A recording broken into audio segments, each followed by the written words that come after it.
তো ভিউয়ার্স, আশা করি ভালো আছো। প্রতিবারে না আপনার সামনে নতুন আরেকটি ভিডিও নিয়ে চলে আসলাম। আজ আলোচনা করবো যে এসএসসি 2025 যা পরীক্ষাটা দিচ্ছেন, যে আপনাদের কিন্তু অনেক প্রশ্নের মধ্যে অনেক বোর্ডে কিন্তু কিছু প্রশ্ন কিন্তু ভুল এসেছে। ঠিক আছে, মানে প্রশ্ন কিন্তু ভুল। এখন আপনারা যে লিখে এসেছেন সেই ভুল প্রশ্নের নাম্বারটা তারা কীভাবে দেবে, এই নিয়ে কিন্তু আজকে একটা আপডেট দিয়েছে। আজকে এই ভিডিওতে আলোচনা করবো। তার জন্য ভিডিওটা সম্পূর্ণ দেখবেন, কোনো স্কিপ করবেন না। তার আগে বলিনি, আপনি যদি এই চ্যানেল নতুন হয়ে থাকেন তারা আপনার সাথে রিকোয়েস্ট থাকবে যে এই ধরনের নিত্য নতুন অল এডুকেশন আপডেট সবার আগে পাওয়ার জন্য অবশ্যই চ্যানেলটি সাবস্ক্রাইব করে পাশে থাকবেন। কারণ আপনার লাইক আমাকে সাবস্ক্রাইব কারণ কিন্তু আমাদের নতুন আরেকটা ভিডিও তৈরি করার অনুপ্রেরণা সৃষ্টি করে।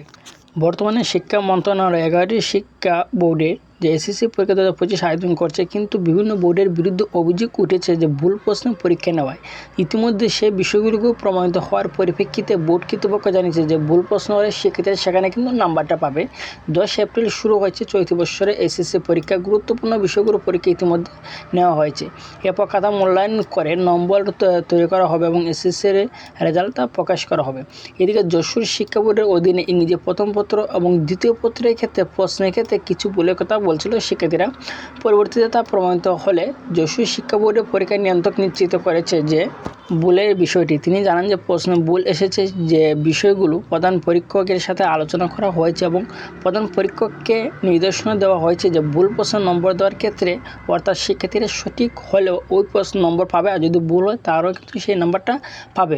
অন্যকে বহু নির্বাচনী পরীক্ষার ক্ষেত্রে কিছু প্রশ্ন ভুলের কথা দেখা যাচ্ছে, বিশেষ করে চট্টগ্রাম বোর্ডের কৃষি প্রশ্ন এবং ময়মনসিংহ বোর্ডের গণিত প্রশ্ন এবং দিনাজপুর বোর্ডের তথ্য এবং যোগাযোগ প্রযুক্তি প্রশ্নের মধ্যে ভুল প্রশ্ন এবং ভুল হওয়ার বিষয়টি প্রমাণিত হয়েছে। তবে বহু নির্বাচনী নম্বর বাড়িয়ে দেওয়া হবে কিনা সে বিষয়ে এখন পর্যন্ত কোনো আনুষ্ঠানিক সিদ্ধান্ত হয়নি। নিয়ম রয়েছে, যদি কোনো ভুল প্রশ্ন হয় তাহলে কিন্তু সেই নম্বর শিক্ষার্থীরা পাবে এবং মোট নম্বরের সাথে ভুলকৃত নম্বরে যোগ করে মূল্যায়ন করা হবে।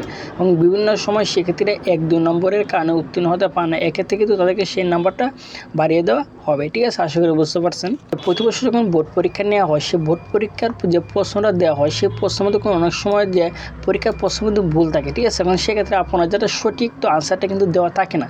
এক্ষেত্রে আপনি কোনটি দেবেন সেটার মধ্যে যদি আপনি সঠিকটা বা ভুলটা যদি আগে আসেন, তাহলে সেক্ষেত্রে আপনাকে সেই নাম্বারটা দেওয়া হবে। মূলত আজকে এই ছিল আলোচনা। তারপরে যেন আপনি থেকে অবশ্যই কমেন্ট করে জানাবেন। আর যদি ভিডিওটি ভালো লাগে অবশ্যই লাইক দেবেন। আর আপনি যদি এই চ্যানেল নতুন হয়ে থাকেন তাহলে আপনার সাথে রিকোয়েস্ট থাকবে যে এই ধরনের নিত্য নতুন অল এডুকেশন আপডেট সবার আগে পাওয়ার জন্য অবশ্যই চ্যানেলটি সাবস্ক্রাইব করে পাশে থাকুন। ধন্যবাদ, দেখা হবে অন্য কোনো ভিডিওতে।